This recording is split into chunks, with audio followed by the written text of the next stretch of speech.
gente falou sobre, aula bem passada, né? Passado distante.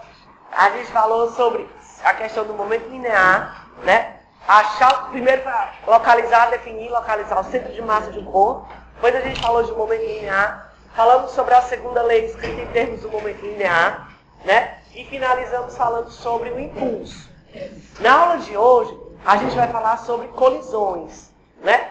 As colisões, na vida real, só existe colisão inelástica. O que é uma colisão inelástica? É aquela que acontece com perda de energia, né? Na vida real, na natureza, só existe esse tipo de colisão inelástica, porque sempre há perda de energia durante o impacto, né? Nunca você vai conseguir pegar um objeto, seja lá qual for ele, uma bola, não importa, e largar, digo largar, não empurrar. Se você simplesmente soltar, ele nunca vai voltar para a altura de onde ele partiu, porque uma parte da energia dele é perdida no impacto, né? No som, que você escuta o barulho da pancada que você escuta, é uma parte da energia potencial que se transformou em energia sonora, na deformação, né? No material de vocês tem até uma imagem, página 10, né? De um impacto da bola contra o rosto de um jogador, mostrando que há deformação, né? Se você, claro que bastante, né? Dependendo do objeto, se ele for mais rígido, a deformação é quase imperceptível. Mas se ele for mais maleável, uma bola, né? Borracha, alguma coisa, ele vai se deformar razoavelmente. E isso faz com que ele perca energia durante o choque, né? Então, na prática, as colisões são inelásticas. Mas, na natureza, algumas colisões, durante a colisão, a perda de energia é tão pequena que você pode dizer que essa perda é desprezível e considerar a colisão como elástica. Então, existem dois tipos de colisão, a inelástica e a elástica. Na colisão inelástica, não há conservação de energia, né, cinética, e na colisão elástica, há conservação de energia cinética. A gente vai analisar primeiro o caso de colisão inelástica, depois a gente vai passar para os casos das colisões elásticas. Certo? Então imagine que você tem, por exemplo, um objeto, certo? A gente vai chamar o projétil, que é o que vai colidir contra o outro. Ele se move com a velocidade V1 inicial, certo? E ele vai se chocar contra outro objeto de massa M2, que também já se movia, com velocidade V2 inicial. Isso é o antes. E aí depois o que vai acontecer é que, por conta do impacto, pode ser que as velocidades finais desses corpos mudem, né? Eu não sei mais se a velocidade se manteve. V1F, V2F, após o impacto. Aí a pergunta é, será que dá para a gente analisar, descobrir quem são as velocidades finais? Vamos ver. Bom, na colisão inelástica, com perda de energia, não há conservação de energia. Mas, na ausência de força externa resultante, há conservação do momento linear. Certo? Existe força externa aplicada sobre esses corpos do sistema? Força externa, sim ou não? Sim ou não? Vamos pensar um pouquinho. Força externa. Quais são as forças que atuam sobre esse sistema? Tem alguma força atuando? Peso e normal. São forças externas ou internas? Externas, porque o peso é a terra sobre as bolinhas, então a terra não é parte do sistema, e a normal é o solo sobre as bolinhas externas. E a força externa resultante, quanto é? Zero, porque o peso vai anular a normal naquele caso. Então não tem força externa resultante. Se não tem força externa resultante, o momento linear do sistema é constante, se conserva. Certo? Então vamos escrever isso daí. Antes do choque, antes da colisão, quem era o momento linear do sistema? Olha para a figura. O momento linear é M vezes V. Certo? Então quem era o momento linear do sistema antes do impacto? M1 V1I mais M2 V2I. Depois do impacto, M1 V1F. Pronto. Observe que para conhecer uma das duas velocidades finais, você tem que saber pelo menos a outra. Né? Porque aqui você tem uma equação só com duas variáveis. A velocidade final 2 e a velocidade final 1. Então, dessa forma, só tem como você descobrir a velocidade final de um dos corpos sabendo a outra. Não tem jeito. Né? Por exemplo, numa colisão entre dois automóveis, às vezes você tem essa informação quando o velocímetro trava. Aí fica lá marcando a velocidade que o carro tinha na hora do impacto. Né? Mas nem sempre você tem esse dado. Então, às vezes, precisa de outros parâmetros, outros indícios, né? Marca de frenagem na rua, você vai calcular ali a distância percorrida até o impacto, né? Tudo isso vai dar algum indício para ajudar a estimar quem é a velocidade final, né? Às vezes, existe um tipo de colisão um tipo de colisão específico que a gente chama de colisão completamente inelástica, que às vezes acontece também na vida real, que é quando ocorre um choque e depois do choque as massas ficam unidas. Por exemplo, às vezes um carro bate contra o outro e arrasta. Né? Acontece exatamente isso, eles batem e andam juntos depois do impacto. Quando isso acontece, uma colisão perfeitamente inelástica, você tem isso daqui, ó. Vamos fazer como o livro faz. Você tem aqui o projétil com velocidade V1 inicial e o alvo estava parado inicialmente, ó. A massa M2 estava parada. V2 igual a 0. Isso é antes do impacto. Antes. Aí depois, o que vai acontecer? Elas vão colidir e vão andar juntas. M1 mais M2. Se elas andam juntas, o que você pode dizer a respeito da velocidade final?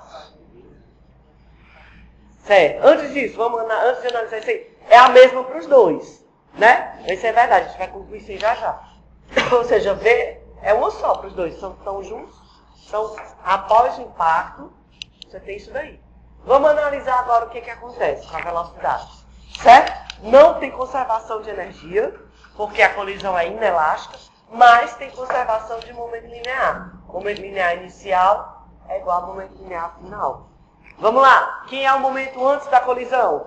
M1, V1i, só, porque o 2 está parado. Depois da colisão, quem é o momento linear? M1 mais M2 vezes V. Ou seja, quem é a velocidade do conjunto depois do impacto? Vai ser M1 sobre M1 mais M2 vezes V1i. Essa é a expressão para a velocidade final depois de uma colisão perfeitamente inelástica. Ora, antes de olhar para a fórmula, eu vou pensar no caso prático. Imagina que você tem dois carros, né? Um está parado e o outro se move. Aí ele vai andar, bate contra o outro e arrasta. Você espera que essa velocidade final dos dois corpos seja maior, menor ou igual à velocidade que o carro não tinha antes do impacto?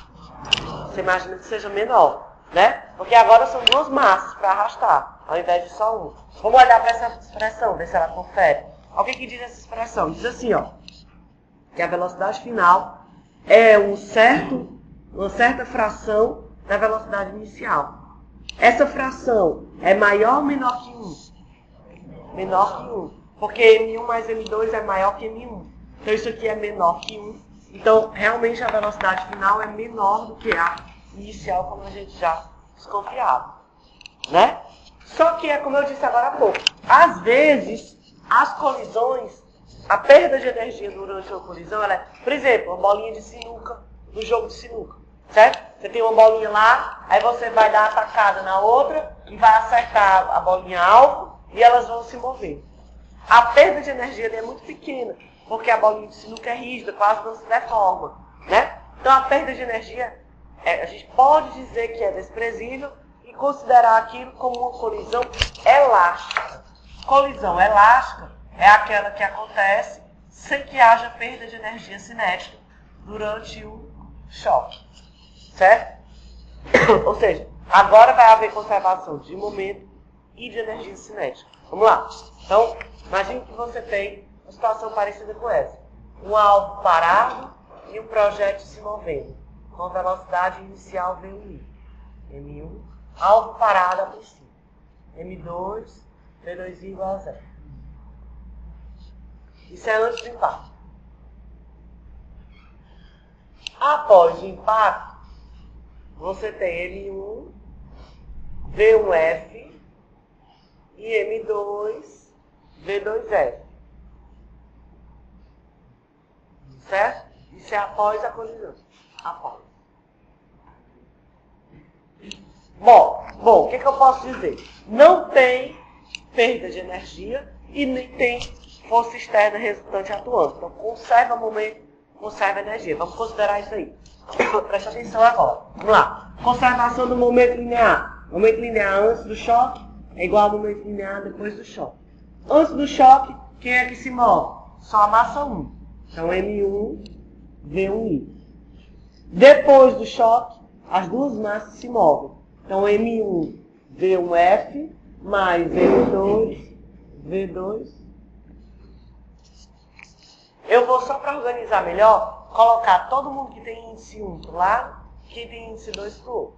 Vai ficar assim, M1, V1I, menos V1F, igual a M2. Certo? Vou guardar essa equação aí, porque ela também não me dá muita saída, porque eu tenho uma equação e duas variáveis. Né? Mas eu tenho uma conservação de energia. Vamos considerar a conservação de energia cinética. KI igual a KF. E aí, como é que eu escrevo a conservação de energia cinética? 1 meio de M1 V1I ao quadrado é igual a 1 meio de M1 V1F ao quadrado mais 1 meio de M2 V2F ao quadrado. Vou fazer o que eu fiz agora há pouco, isolar índice 1 para um lado, índice 2 para o outro. Então vai ficar assim, ó. M1, olha, presta atenção aqui, ó. Vai ficar assim, ó. V1I ao quadrado menos V1F ao quadrado, concorda? Ou seja, a diferença de quadrados. Isso é a mesma coisa que eu escrevi assim, ó. V1I menos V1F, V1I mais V1F, concorda? Não é a mesma coisa? Certo? Do lado direito, simplesmente M2 V2 ao quadrado. Aí agora eu vou guardar essa equação aqui, ó. 1, 2. E vou dividir a equação 2 pela equação 1. Porque eu tenho duas... Dividir é uma maneira de fazer. Você pode resolver esse sistema como você quiser. Você tem duas equações e duas variáveis, ó. Você pode fazer por substituição, por divisão, por soma, subtração, como você quiser. Vou dividir uma pela outra, mas aí fica a critério de vocês. Vamos lá, vamos dividir a equação 2. Vou escrever aqui, ó. Dividindo 2 por 1.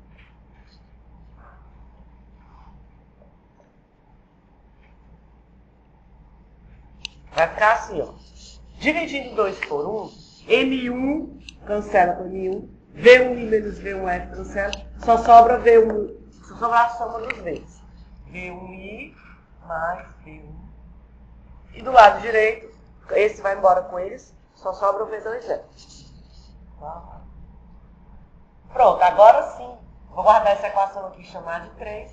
Agora eu posso pegar 3 e substituir ou em 1 ou em 2. Para achar quem é a velocidade final de cada corpo. Aí você escolhe também quem você quer substituir. Eu escolho sempre a 1 porque não tem quadrado. A 2 tem um quadrado, né? É mais chato de trabalhar, mas fica a seu critério. Certo? Vamos substituir 3 em 1. Substituindo 3 em 1. Ficaria assim, ó. Vou logo substituir abrindo aqui, certo? M1V1I. M1V1I. Menos M1V1F igual a M2V2F. Mais V2F é V1I mais V1F. Pronto, agora eu tenho uma equação só com uma variável, que é V1F, ó. Este e este tem. Não é isso? Então o que vai acontecer? Quando eu levar isso aqui para lá, ele vai mais. Quando eu trouxer isso aqui, ele vem menos. Vai ficar assim, ó. V1F vai ser igual a M1 menos M2 V1I sobre M1 mais M2. Concorda?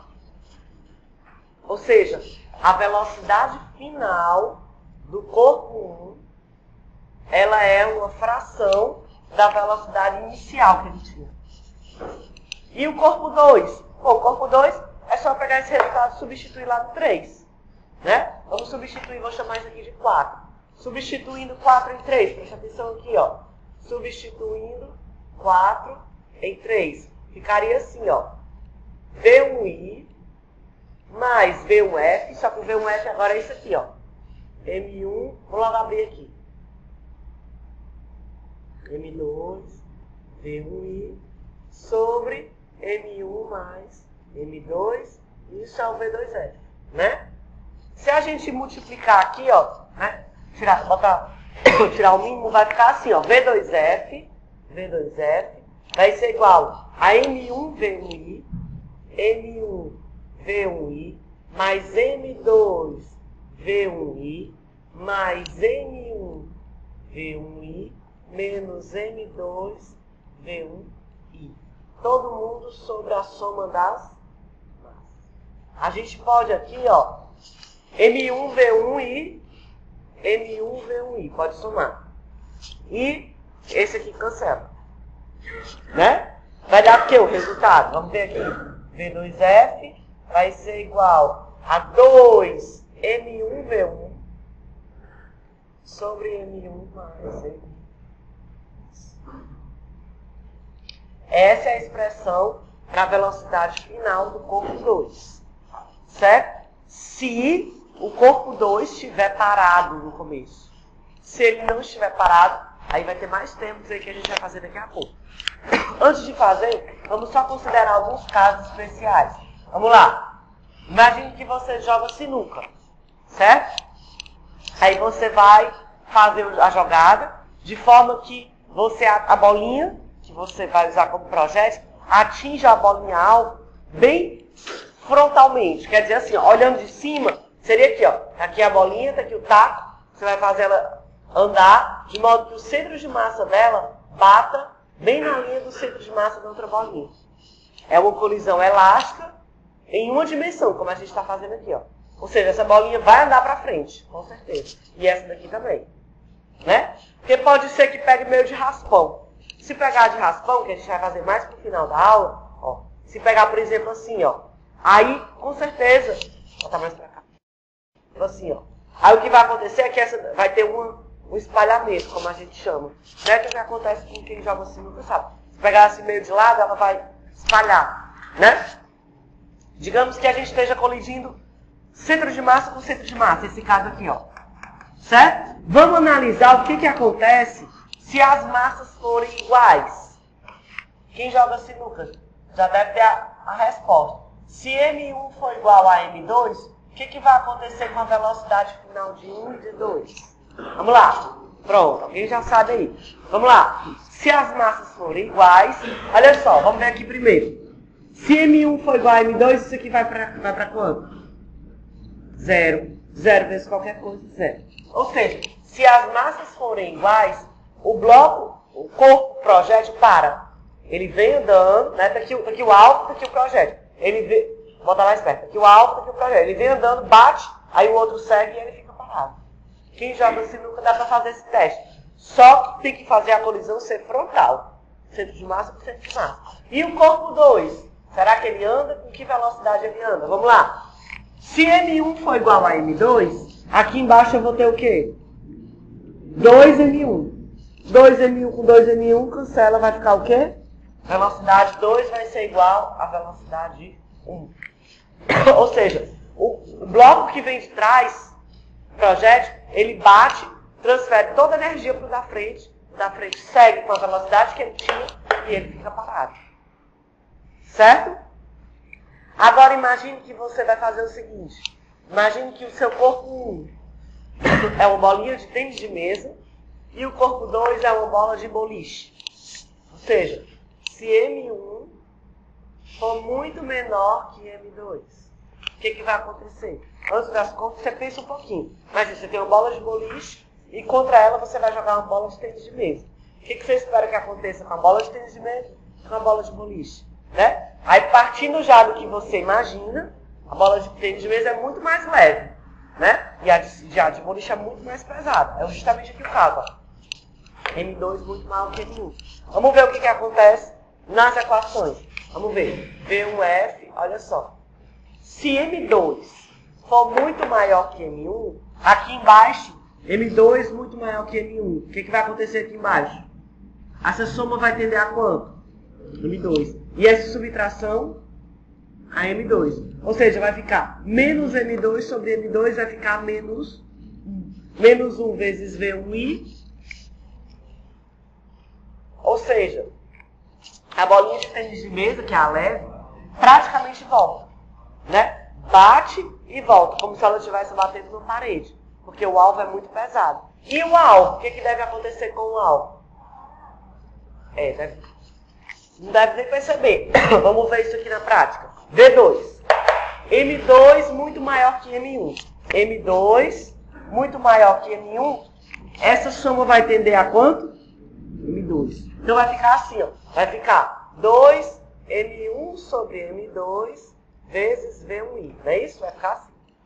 Né? Ora, mas essa fração aqui, ela é muito menor que 1, concorda? Porque se M2 for muito maior que M1, imagine dividir 1 por 1 milhão. É praticamente zero, né? Era muito pequeno. Ou seja, se essa fração aqui é muitas vezes menor que 1, ela é muito menor que 1, então o V2, ó, ele vai andar praticamente nada, né? É uma coisa bem pequena vezes esse número aqui, que é quase nada.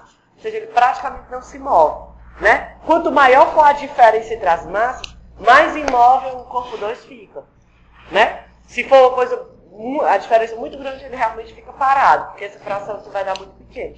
E se for o contrário, se o seu alvo for a bolinha de tênis de mesa e você lançar contra ela a bola de boliche, sem esmagar. Se M1 for muito maior que M2, vamos lá. Se M1 for muito maior que M2, vamos lá. M1 muito maior. Aqui embaixo vai tender a quanto? M1. Aqui em cima, M1. M1 sobre M1. E o V1 vai ser praticamente igual. Ou seja, a bola de boliche pesada, ela praticamente continua andando sem perceber nada, né? Ó, ela continua o movimento dela. E a 2? A 2, vamos ver. M1 muito maior. M1 muito maior, aqui embaixo vai tender a quanto? M1. Aqui em cima tem o M1, cancela. Vai sobrar o quê? 2. Ou seja, ela é, como a gente chama, cuspida para frente com a velocidade, o dobro da velocidade com que a bolinha 1 vinha. Certo?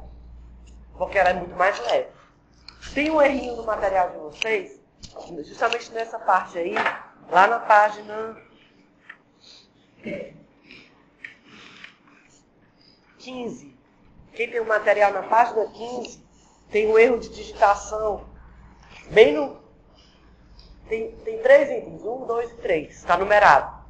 Aí tem 2, alvo pesado. Acharam aí? Alvo pesado, negrito. Tá vendo?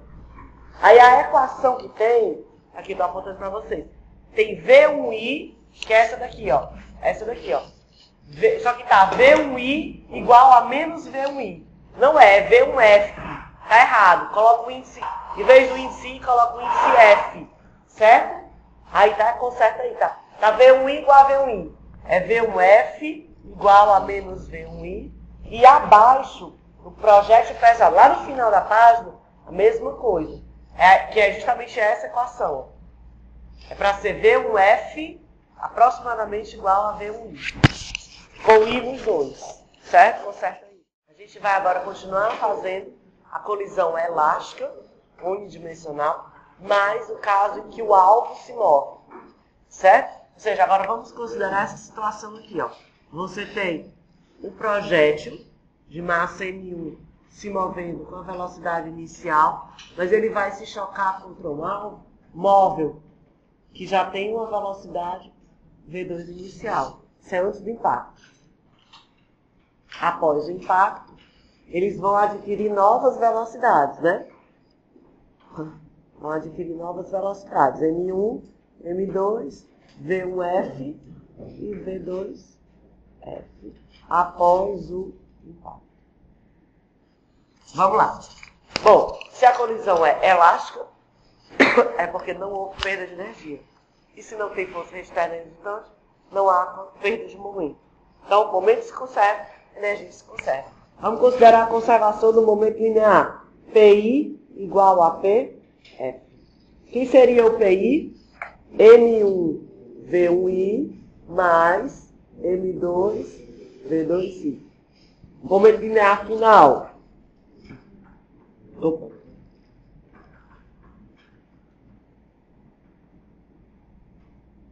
Vou fazer da mesma forma que eu fiz agora há pouco e isolar todo mundo que é um índice 1 para um lado e índice 2 para o outro lado. Ficar assim, ó. M1 V1 menos V1I menos V1F igual a M2 V2F menos V2I. Certo? Guarda aí, essa equação é a 5. Menos na 4. Guarda aqui a equação 5. Vamos conservar agora a energia. KI igual a KF. Então vai ficar o meio de M1 V1I ao quadrado. Sim. Tem que demonstrar.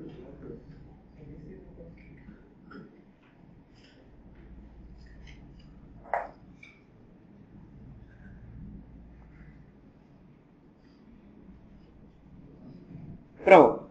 Essa é a conservação da energia, né?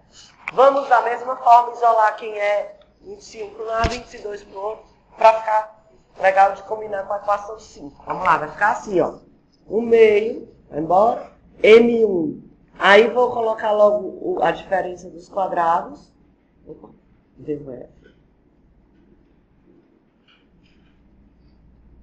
Não é isso?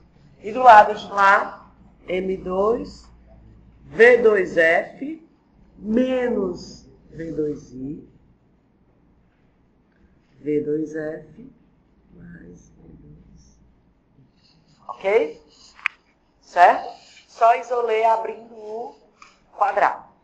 Né? Agora eu vou dividir a equação 6 pela equação 5.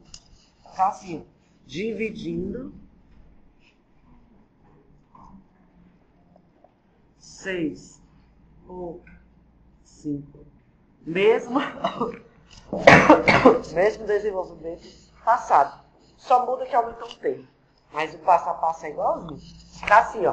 Quando eu dividir a equação 6 pela equação 5, M1V1 vai embora. Aliás, M1 vai embora e essa primeira parcela também. Só resta essa segunda. Só resta aqui, ó. V1I mais V1F. E do lado direito, M2 vai embora. Essa subtração aqui também só resta a soma.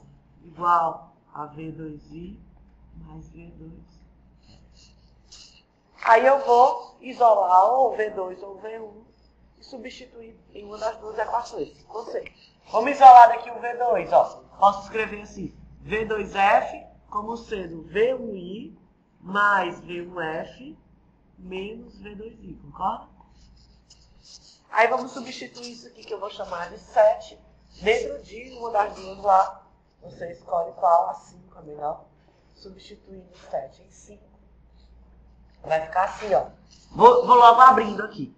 Certo? Vai ficar M1 V1I menos M1 V1F igual a M2 V2F. V1I mais M2 V1F menos M2 V2I. E agora aqui, ó, menos M2 V2I. Confere? Aí vamos arrumar aqui, dá pra arrumar. Aqui, ó. Primeiro, esse aqui é o que a gente quer, V1F, ó. Vamos isolar aí. Né? O que mais? M2, V2I, M2, V2I. Somos dois. Então, este, vou somar com este. E aqui eu posso agrupar também, né? Eixo com eixo, isolado em um. Vai ficar como, então? Vai ficar assim, ó. V1F vai ser igual. No denominador eu vou ter a soma das massas, né? E aqui eu vou ter M1 menos M2, M1 menos M2, V1I. E lá eu vou ter mais 2, M2, V2I. Confere? Pronto. Essa é a expressão para V1F. Perceba o que acontece com essa expressão se o V2I for zero. Se o V2I for zero, isso aqui zera. E ela fica simplesmente M1, aqui ela de novo, ó. M1 menos M2, V1I, sobre a soma das massas. Como tinha que ser, né? Essa, na verdade, é a equação mais geral. Se o alvo estiver parado, cai no caso especial que a gente fez agora há pouco. Né? Mas essa que é a equação mais geral. E o V2F? Vamos substituir esse resultado na 7. Deixa eu chamar aqui de 8. 8. Substituindo 8 em 7. 8 em 7. Vai ficar assim, ó. V2F vai ser igual a V1I mais V1F. Opa. V1I menos V2I mais V1F. Que é esse pessoal aqui todinho. Vou abrir logo. M1 V1I menos M2 V1I mais 2 M2 V2I sobre M1 mais M2. Certo? Peraí. Tá. Agora vamos multiplicar. O denominador vai ficar assim, ó. V2F vai ficar igual a M1 V1I M2 V1I menos M1 V2I menos M2 V2I mais M1 V1I menos M2 V1I mais 2 M2 V2I. Cuidado, bastante atenção quando você estiver fazendo isso aqui, porque são muitos índices e se você errar um, vai errar todo o resto. Então tem que ter muita atenção, né? Aí você erra aqui uma coisa, aí daqui pra frente, se você não perceber o erro, porque às vezes, de manhã, por exemplo, eu coloquei um sinal trocado, só que eu me toquei no erro, né? Porque eu já imaginava que não podia dar aquele resultado que eu vi que ia dar. Então, mas se você não percebe isso, aí não tem como. Você vai errar nesse que não dá pra enxergar, não. Certo? Vamos lá. Ó. Sim.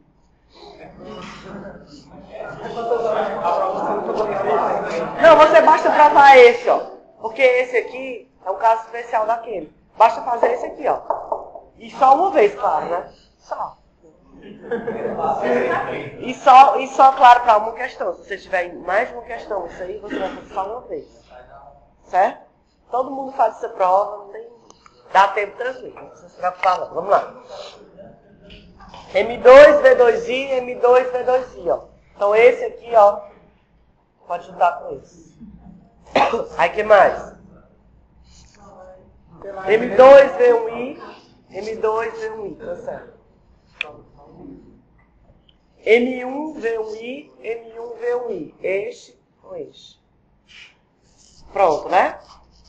Mas se M2 e V2I vai falar com um V2I. Que é menos e mais. Sim, vai ficar um, ainda sobra lá que dá pra vir com esse aqui, ó. Né? Vai ajudar esse aqui também. Pronto. Vamos lá. Vai ficar assim, ó. Vai ficar V2F vai ser igual a... Ó, aqui eu tenho 2M1V1I.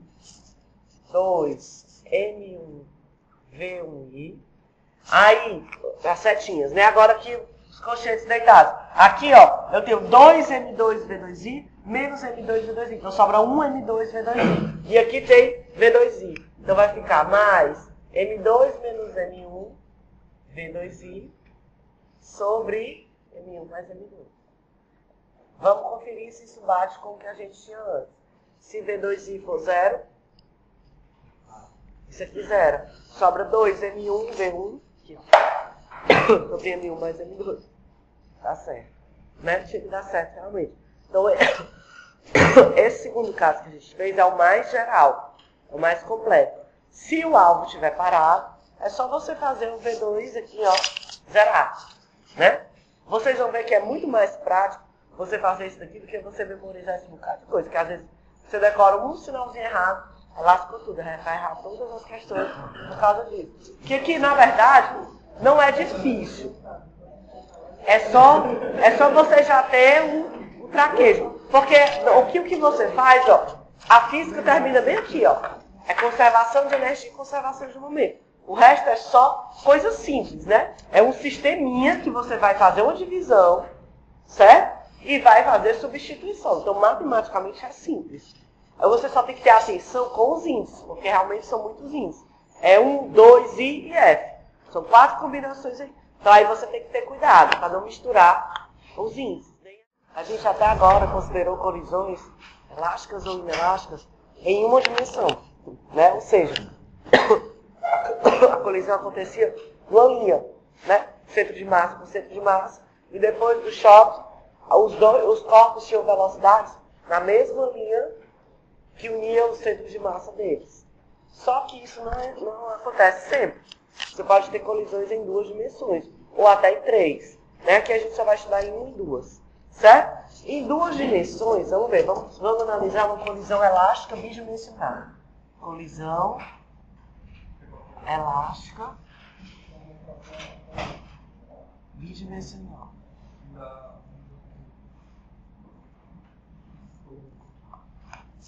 Certo? Ficaria assim, ó. Digamos que você tem aqui o eixo, ó.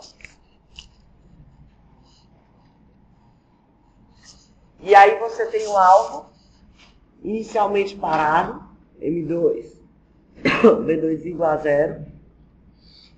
E o projétil tá, a linha do centro de massa dele não coincide com, não é paralela ao eixo, que une ele ao outro corpo. Então ele tem aqui uma massa M2 e uma velocidade V1i diferente de 0. Depois do choque, o que vai acontecer é que vai acontecer um espalhamento. Ou seja, eles vão sair da linha de onde eles estavam, né? Vai formar um certo ângulo com a horizontal. Então depois do choque, digamos, isso aqui é antes do impacto. Depois do impacto, cada um vai sair para um lado, né? Por exemplo, 2, 1 vai estar aqui, ó, M1 V1F, né, para cá, vai sair com essa velocidade, formando um certo ângulo θ1, a horizontal, e o 2 vai estar aqui, ó, com a velocidade V2F, M2, formando um certo θ2 com a horizontal. E aí, vamos lá, vamos analisar. Esse, na verdade, é o caso mais geral, né? Porque quando o θ for 0, você cai no caso que tinha antes. Só que esse caso, por conta desses θs, vai ficar... A gente não pode chegar numa expressão como essa, ó, porque vai ficar dependendo da variável θ. A gente vai montar... Aí vou fazer uma questão que tem um exemplo bem legal da aplicação disso daí. A gente vai fazer logo agora. Então, fica assim, ó. Conservação do momento linear. PI igual a P. Só que o momento linear... Vamos lá. Como é que seria? Vamos escrever a conservação do momento linear. Como é que eu escrevo? M1 V1i igual a quem?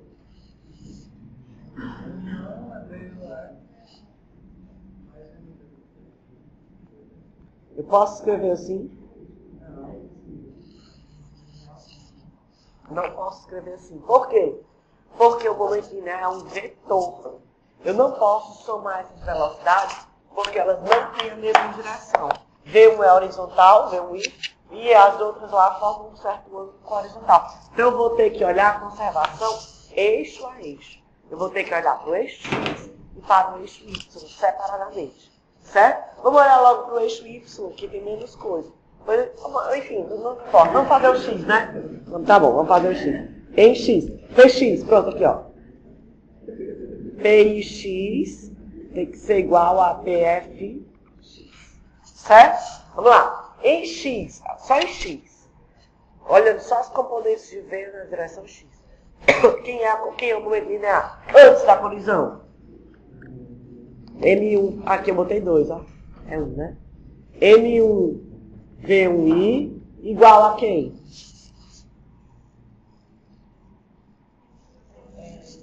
M1 V1F, cosseno de θ1, mais M2 V2F, cosseno de θ. Não é isso? Em X. Em Y.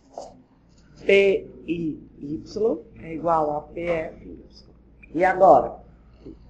Quem é o momento linear do sistema antes do choque em Y?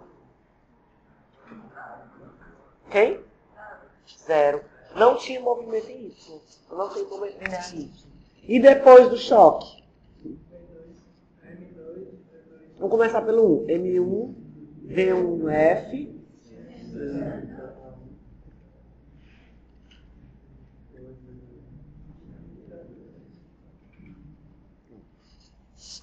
Né? E a energia? KI igual a KF. A energia, eu também olho o eixo a eixo. Energia cinética. Não, por quê? Ou sim, por quê? A energia cinética é escalar ou vetor? Escalar. Então, se ela é escalar, não tem que se importar com direção. É simplesmente o meio de M1 V1I ao quadrado igual ao meio de M1. Por isso que quando você puder trabalhar com energia, é sempre a melhor saída. Porque ela é o escalar. Né? Dá menos trabalho pra gente. Certo? Aí vamos lá tentar organizar isso daí em pontos. Você vai ver que vai ficar em termos do vetor, do ângulo. Vamos lá. Vai ficar assim, ó. Vai ficar. Vou organizar isso daqui melhor. Vamos lá. Vou tentar só arrumar um pouquinho melhor essas equações, porque não dá para chegar numa expressão como aquela. Depende do problema. Certo? A gente vai fazer um exemplo para ficar mais claro. Vamos isolar do jeito que a gente fez anteriormente. A última equação que eu tinha marcado aqui era qual? 9, 8, 8. Então vamos pegar essa daqui agora, vou trazer ela para cá. Vai ficar assim, ó. M1, V1I, menos V1F cosseno, igual a M2, V2F, cosseno de θ. Vou chamar essa de 9. Essa daqui, ó. Aqui eu posso escrever assim, ó. M1, V1F, cosseno de θ. Essa expressão 2, quer dizer, por causa 10. Alguém me perguntou, mas professora, aqui, porque eu botei assim, ó. Essa é do Y, certo? O V2 FY, ele tá para cima, concorda? Mas o 1, ele tá para baixo, ó. Seria negativo, né? Alguém me pergunta, professor, eu preciso colocar aqui um sinal negativo? Você tem uma escolha entre duas, certo? Ou você já coloca o sinal negativo aqui, né? Menos, papapá. E não importa qual é o valor do seno. Por exemplo, se esse ângulo for 60, por exemplo. Né? Aí você vai botar seno de 60, e não importa. Ou você não se preocupa com o sinal, certo? Mas você lembra que no quarto quadrante o seno é negativo, né? O ciclo trigonométrico, ó, seno, cosseno. O ângulo está aqui no quarto quadrante, o seno é negativo, o cosseno positivo. Então, ou você coloca, não pode fazer os dois, né? Ou você coloca já o negativo aqui na frente, olhando para a direção do V, e aí esquece o ângulo. Ou você não coloca o sinal e lembra que no quarto quadrante o seno é negativo, certo? Fica a seu critério, tá bom? Portanto que seja coerente, né? E aqui, ó, a gente pode dizer assim, ó, M1, V1I, menos V1F, V1I mais V1F, igual a M2, V2F. Aí a gente combina essas três equações, dependendo do que o problema der, para encontrar V1F e V2F. Tem um problema, vamos fazer ele agora bem rapidinho aqui antes da gente finalizar a aula, falta mais um pedacinho, que é o problema 21. O enunciado não está muito claro, não. O pessoal da manhã reclamou, realmente está um pouco... Mas eu vou... Vamos lá. Então, assim, ó. Questão 21. Questão 21 diz assim, ó. Após uma colisão perfeitamente inelástica, quando o problema é falar colisão perfeitamente inelástica, o que foi que houve? Grudou no outro. Não conserva energia. Certo? Então, após uma colisão perfeitamente inelástica, dois objetos de mesma massa e mesma velocidade escalar deslocam-se juntos, com a metade da velocidade inicial. Determine o ângulo entre as velocidades iniciais dos objetos. Então você tinha o seguinte, ó. Se ele fala que tinha um ângulo inicial, é porque eles não estavam em linha. Então vou imaginar isso aqui, ó. A colisão é bidimensional, porque tem um ângulo. Né? É isso a questão da... O pessoal reclamou do enunciado. Você tem que...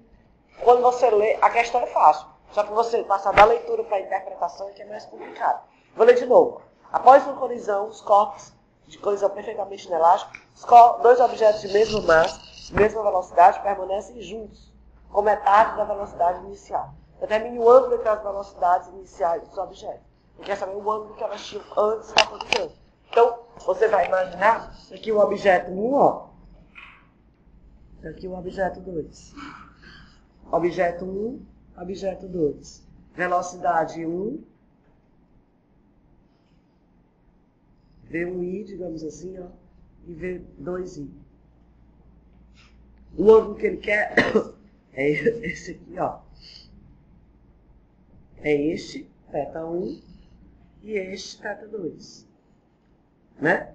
Depois da colisão, eles vão grudar no outro. E vão andar juntos com o V.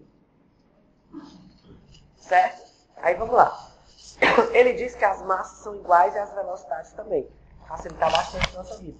Então, M1 é igual a M2, que é igual a M.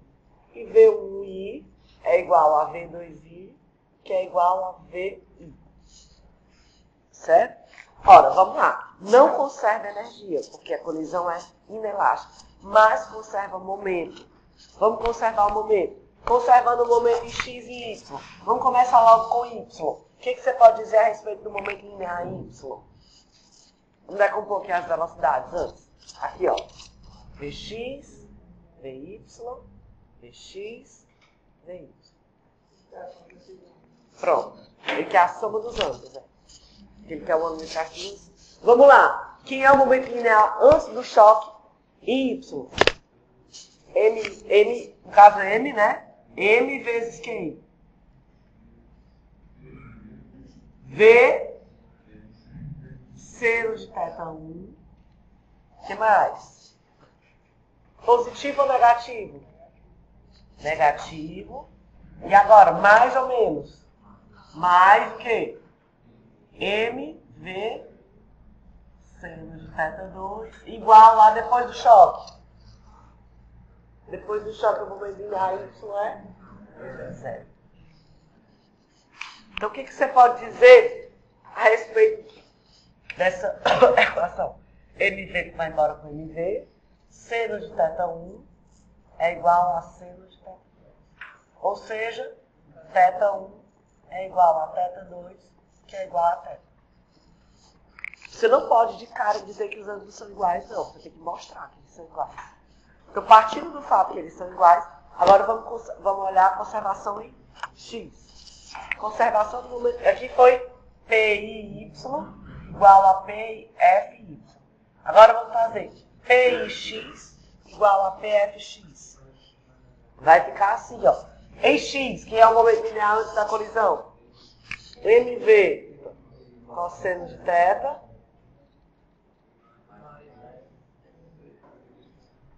igual a quem? Quem é a massa? 2m vezes o V, que é a metade do V inicial. Então pronto, aqui ó, 2 com 2, MV, vai ficar 2 cossenos de θ igual a 1. Quem é o θ? 60, né? Esse é o θ, mas ele quer o ângulo entre as duas velocidades. Quem é o ângulo entre as duas velocidades? 2θ, né? Alfa é igual a 2θ. Até então a gente só trabalhava com sistemas cuja massa é constante. Vamos, gente. Cuja massa é constante, né? A gente não trabalhava com sistemas com massa variável, mas às vezes a variação da massa é considerável. Precisa ser trabalhado. Por exemplo, um carro de Fórmula 1, quando vai correr, a massa varia bastante, porque o tanque de combustível dele é muito grande, ele começa cheio. Né? Quando ele termina, o tanque está quase seco ou seco. Então, a massa variou de forma razoável. Né? Ou, por exemplo, você vai lançar um foguete. Né? A NASA vai lançar um foguete, a maior parte, mais da metade da massa do foguete, bem mais, é só o motor de propulsão, para levar ele até a atmosfera, até ele sair da atmosfera. Depois daquilo, depois que ele sair da ação aqui do ar atmosférico, a parte do motor cai, se desprende dele e ele voa bem menor, com a massa bem inferior ao que ele tinha antes. A própria queima de combustível também vai fazer com que a massa dele varie. Então vamos analisar o que acontece quando a massa varia. Então, sistema com massa variável. Vamos lá. Vamos usar o exemplo do foguete que o livro fez nessa etapa. Então, digamos que está aqui o seu sistema de eixos, certo? Aí você tem um foguetezinho voando lá. Esse foguete tem uma certa massa M e ele se move com uma velocidade V. Vamos supor que o movimento é em uma direção só, certo? Por conta da queima de combustível, essa massa vai variar, né? No princípio, ela vai diminuir. O que você acha que acontece com a velocidade do foguete? Ela permanece constante ou ela se altera por conta dessa massa? Vamos ver se ela se altera e como que ela se altera, né? Então, eu sei que agora, no instante posterior, a massa do foguete não é mais M. É M mais ou menos um certo dm. Essa massa que variou, ela deve estar aqui, foi queimada sob forma de combustível. Então, a massa disso daqui tem que ser menos dm. Para que somando menos dm com dm mais dm, eu tenha a massa anterior. Porque a gente até nem fala disso, mas é porque é um princípio tão trivial que a gente acaba nem falando. É o princípio de conservação da massa. Né? Ele é anterior à conservação da energia do momento. A massa não pode ser destruída. Né? Ela pode ser só repartida, remodelada. Mas a massa, assim como a carga, conservação da carga que vocês devem ver quando estiverem estudando eletromagnetismo e eletrotécnica. São princípios fundamentais de conservação. Né? Tanto faz. O livro faz mais, então a gente vai seguir o livro. Mas tanto faz. O que importa é que isso aqui se conserve, né? Se aqui for M menos dm, aqui vai ser dm. Né?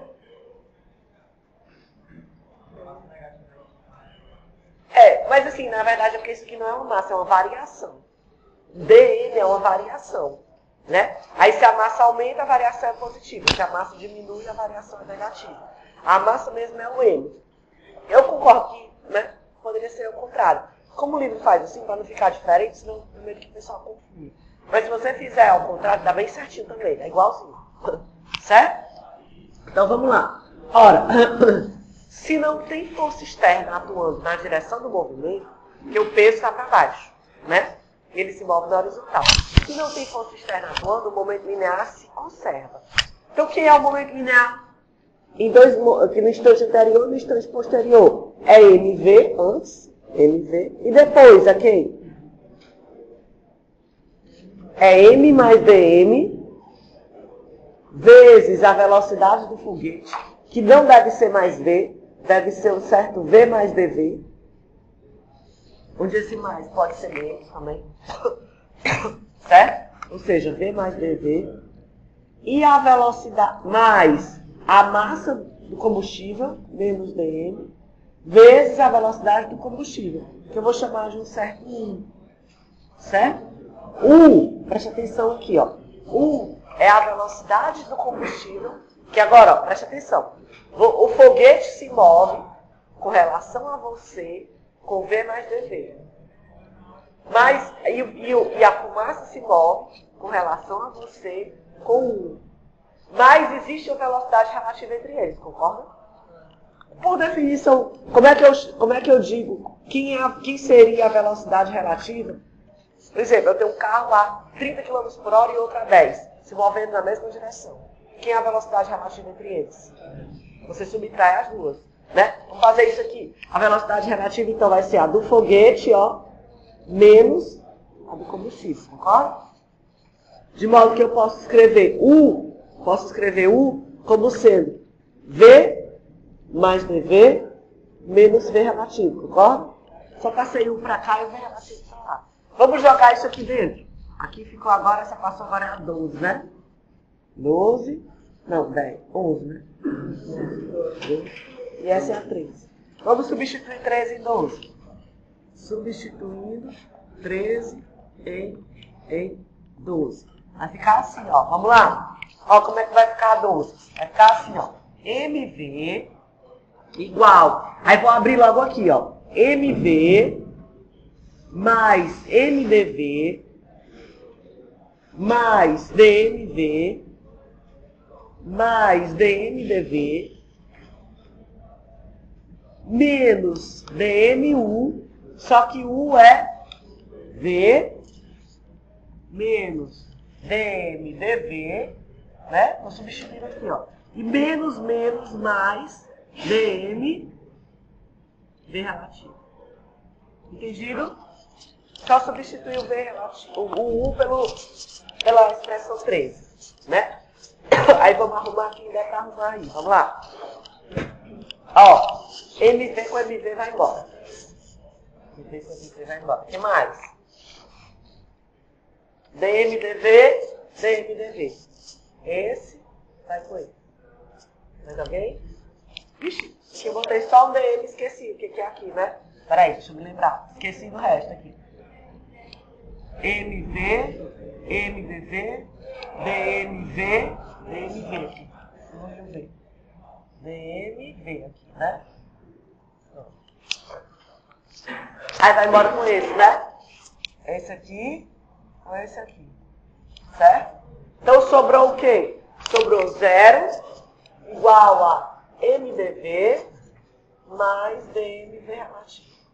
Ou em outras palavras, ó, MDV igual a menos DMV relativo. Se eu dividir os dois lados dessa expressão por dt, nada se altera, né? dt, dt. Mas o que é dv/dt? Aceleração. Então, MA igual a dm/dt. O que é dm/dt? Não precisa procurar um parâmetro. O que é dm/dt? É a variação da massa no tempo, concorda? A gente vai chamar isso aqui de um certo R. Na verdade, o livro chama de menos R, só para eliminar esse sinal negativo. A gente vai chamar isso aqui, ó, é a taxa de variação da massa. É a taxa de variação da massa, que o livro chama de menos R. Admitindo que isso é menos R, então do lado direito eu vou ter R negativo. Olha o que diz essa expressão aqui, ó, presta atenção. Você vai fazer mais um pouquinho antes de terminar. M vezes A é o quê? Força. Então, o que você está dizendo com essa expressão? Você está dizendo que a variação da massa provocou uma força. Mas uma força, ela provoca variação no momento linear. Ou seja, em outras palavras, você está dizendo que a variação da massa acelerou ou desacelerou aquele corpo, né? Provocou uma força e fez o momento linear dele variar. Aí você diz, tá, tudo bem. Então, vocês lembram que eu perguntei logo no começo? Se a massa do foguete diminui, o que deve acontecer com a velocidade? Vocês disseram, ela deve aumentar, né? Se a massa muda, a velocidade deve mudar. A gente já viu que muda. Por quê? Porque se existe uma variação da massa, provoca uma aceleração. A aceleração é justamente mudança de velocidade. Agora ela muda como? Será que quando a massa cresce, o V cresce? Ou o V decresce? Vamos fazer isso aqui para a gente finalizar. Vamos lá. Então o que acontece com a massa? Ela é linear, ela é quadrática, como é? Vamos lá. Vou pegar essa expressão aqui de novo. Ó. MdV igual a menos dmv relativo. Certo? Eu quero saber como é que a massa afeta a variação da velocidade. Certo? Então eu vou isolar tudo que tem massa por lá. Vai ficar assim, ó. Vou deixar o dv bem aqui e vou passar o m para baixo. V menos dm sobre m, v relativo, certo? Vou integrar dos dois lados isso daí porque não vai alterar em nada. E aí, integrando, eu tiro o dv, né? Porque a operação inversa da derivada é a integral. Então, se eu integrar aqui, eu vou isolar o v que eu quero. Então, integra dos dois lados. De I até F, dv. E integra aqui de I até F, dm sobre m, v relativo. Quem é a integral de dv? V. Então, vai ficar v dentro dos limites de integração, né? Ó, vai ficar assim, ó. V desde I até F. Aí, ó, v relativo é a velocidade relativa que é constante, certo? Então, vai ficar simplesmente v relativo, integral de dm sobre m. Ah, menos, é verdade, eu esqueci do menos. Pronto. Essa integral de dx sobre x, você vai lá, vocês vão aprender a fazer bem direitinho ela no segundo semestre. Por enquanto, não precisa saber fazer. Você consulta simplesmente o apêndice do livro ou da prova. Lá, pronto, o apêndice é a integral 5. Certo? Está lá tabelado. É só copiar, não precisa saber fazer. A integral de dx sobre x é ln de x. É o logaritmo natural de x. Certo? Então, no caso, o nosso x é m. Então, vai ficar o quê? Vamos substituir aqui os limites de integração. Final menos inicial. Então, vf menos vi igual a menos v relativo. A integral de dm sobre m é o logaritmo de m. Vai ficar assim, ó. Logaritmo de m de i até f. Só que eu tenho que substituir os limites. Presta atenção aqui. Vai ficar assim, ó. Vf menos vi igual a menos v relativo. E agora, como é que eu substituo os limites? Fica como? Hã? Ln de quem? Mf menos logaritmo de m. Concorda? Mas quem é logaritmo de A menos logaritmo de B?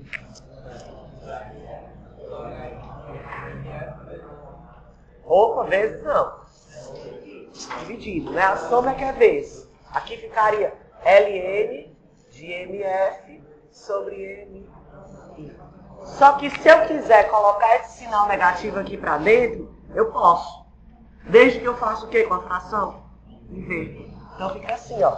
Vf menos vi igual a v relativo ln de mi sobre mf. Essa é a expressão que relaciona a variação da massa com a variação da velocidade. Vamos fazer uma análise. Sem olhar para a equação, só pelo nosso senso comum. Se a massa do foguete aumenta, o que deve acontecer com a velocidade para o momento conservar? Deve diminuir. Vamos ver se isso é verdade. Se a massa aumenta, é porque a final é maior que a inicial. Então, MF é maior que MI. Se MF é maior que MI, essa razão é maior ou menor que 1? Menor que 1. O logaritmo de um número menor que 1 é positivo ou negativo? Negativo. Se isso aqui é negativo, é porque VF menos VI é negativo. Ou seja, a variação negativa significa um crescimento ou um decrescimento. Ou seja, VF é menor do que VI. Né? Agora o contrário. Pensa no foguete de novo. Se a massa do foguete diminui, ele deve acelerar ou desacelerar? Acelerar. Vamos ver se isso é verdade. Se MI maior que MF, né? Se MI for maior que MF, essa razão aqui é maior que 1. Essa razão sendo maior que 1, esse logaritmo é positivo. Variação positiva significa aumento. Ou seja, VF é maior do que V, como a gente já desconfiava. Só que a gente só e na verdade dá para você pôr o momento linear é M vezes V. Se ele se conserva, quando a massa cresce, o V tem que diminuir. Se a massa decresce, o V tem que aumentar. Só que esse aumento não é linear, é logarítmico. É isso que o senso comum nos diz pra gente. Só diz se cresce ou decresce. Agora você está vendo que a dependência é logarítmica, quando a massa varia. Diga lá.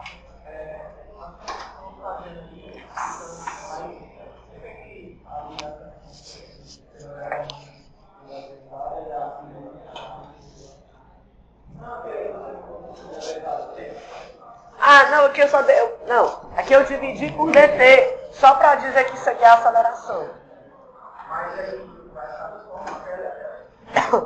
É, porque isso aqui só diz como é que a massa provoca uma força. Esse aqui diz como é que a massa faz a velocidade variar. Depende do que o problema te der, entendeu? Se o problema te der velocidade, a melhor é essa. Se o problema te der aceleração, a melhor é essa. Se ele der o R é dm dt, ó. Ele pode dar direto o R. Ou pode dar a massa e o tempo. Depende do que o problema disser, entendeu? Por isso que você tem as duas opções, porque aí vai variar de acordo com a situação.